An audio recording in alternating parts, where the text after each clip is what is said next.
सबरी यद्यपि जाति की भीलनी थी, किंतु उसके हृदय में भगवान की सच्ची भक्ति भरी हुई थी। बाहर से वह जितनी गंदी दिखती थी, अंदर से उसका अंतःकरण उतना ही पवित्र और स्वच्छ था। वह जो कुछ करती भगवान के नाम पर करती। भगवान के दर्शनों की उसे बड़ी लालसा थी और उसे विश्वास भी था कि एक दिन उसे भगवान के दर्शन अवश्य होंगे।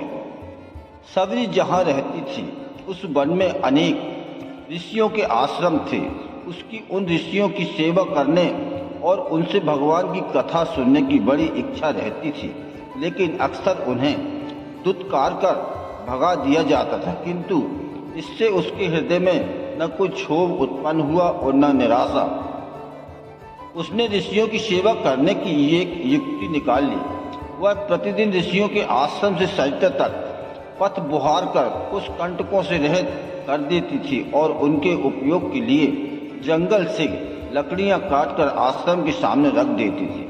सबरी का यह क्रम महीनों चलता रहा, किंतु ऋषि को यह पता न चला कि उनकी यह परोक्ष सेवा करने वाला कौन है। इस गोपनीयता का कारण यह था कि सबरी आधी रात ही जाकर अपना काम पूरा कराया करती थी। जब वह कार्यक्रम बहुत समय तक अविरल रूप से चलता रहा तो ऋषियों को अपने परोक्ष सेवक का पता लगाने की अत्यंत जिज्ञासा हो उठी। उन्होंने एक रात जाकर पता लगा ही लिया कि यह वही भीलनी है जिसे अनेक बार दुत्कार कर द्वार से भगाया जा चुका था। कई तपस्वियों ने अत्यंत महिला की सेवा स्वीकार करने में परंपराओं पर आघात होते देखा, पर मातंग ऋषि को ये सब स्वीकार न था। वे सबरी की अपनी कुटी के समीप ठहरने के लिए ले गए। भगवान राम जब वनवास गए तो उन्होंने मातंग ऋषि को सर्वोपरि मानकर उन्हें सबसे पहले छाती से लगाया और सबरी के जूठे वेद प्रेमपूर्वक चख कर खाए। जय श्री राम।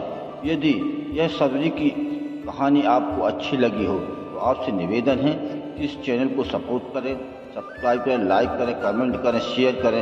आपका हृदय से आभार।